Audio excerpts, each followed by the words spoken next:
Greetings, dear ones. I'm Kryon of Magnetic Service. Over and over, I've said this. The voice of my partner you've listened to for over an hour, he sits down and becomes someone else. It's not in the paradigm of your reality. Some have even called it a cult because the strangeness of it. It's simply because you're not used to it. There are those of you who will go and meditate and pray. And you will sit there in your quiet time. You'll feel the love of God.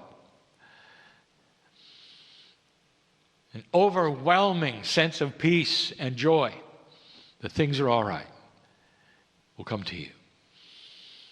The energy of healing will come to you. Some of you feel it now. And the last thing you're going to do is question if it's strange or odd or weird or appropriate. All you feel is the hands of God taking yours. Your emotional heart is comforted.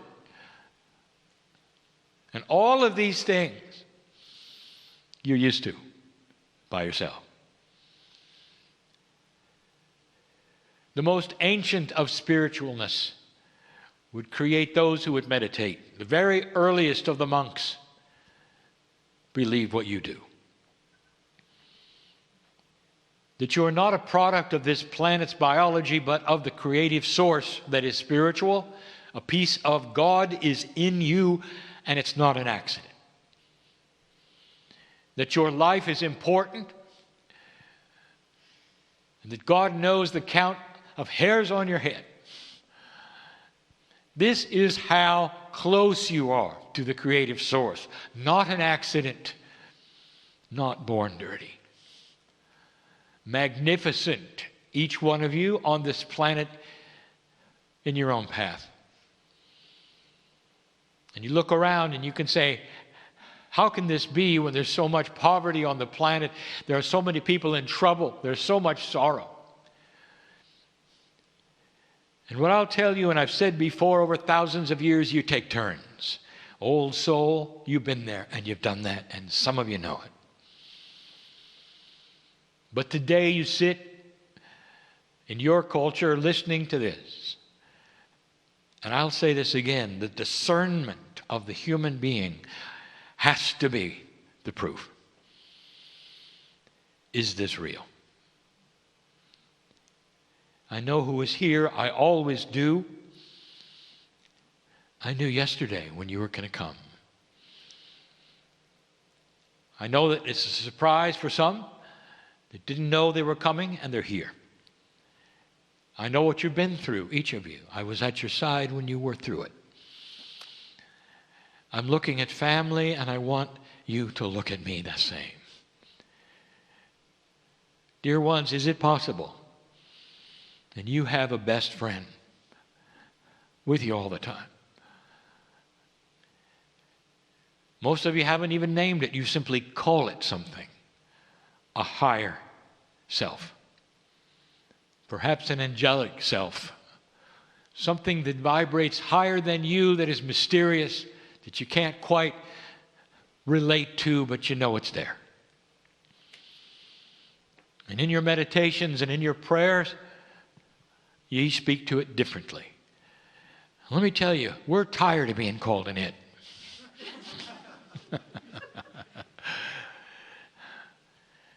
We're home. We're home.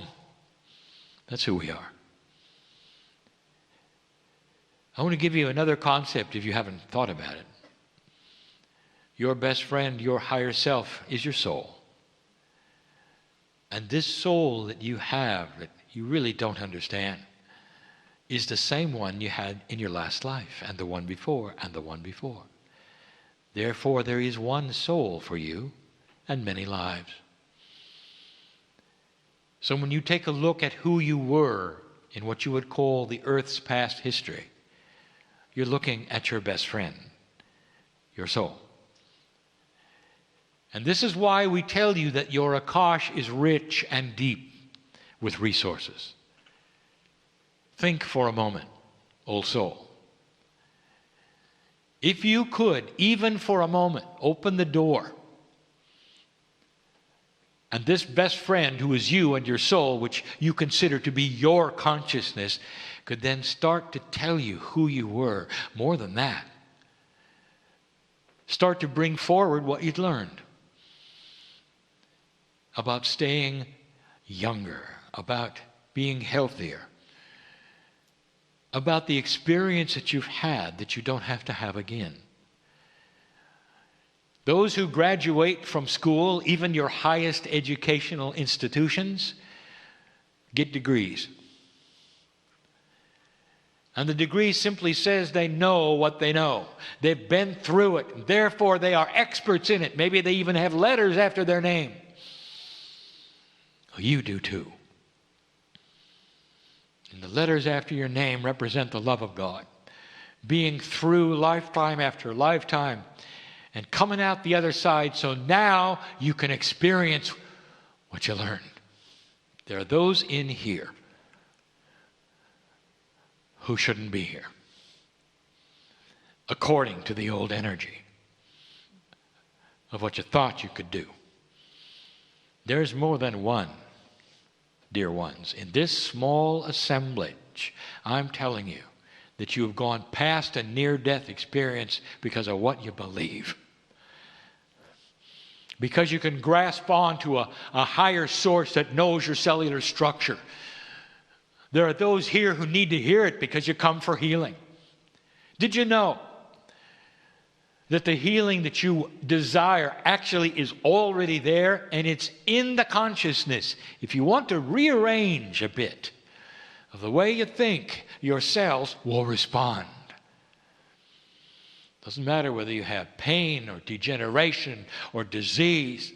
All of that is renewable. You're built to rejuvenate, dear human being.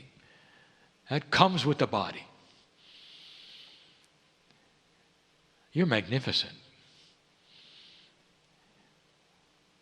Later today, I'm going to give you a message that I'll call The State of the Old Soul, 2015. You're in the middle of the year. I want to tell you where you stand and where some of the things are that are changing. To some, it might be a review. For some, it might be the story of your life from what you've experienced since 2012. Things are different. And you're in the right place at the right time. I want you to feel us before we go away in this brief message.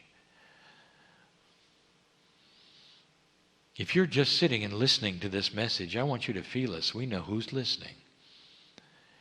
We know the potentials of who will tune in and listen later to something you think is happening now.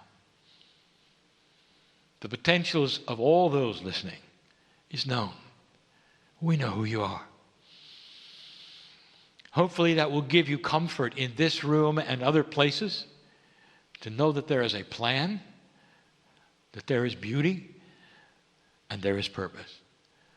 Despite all that you see around you, despite that, what you see on your news, your television, your programming, I will tell you, we know what's going on.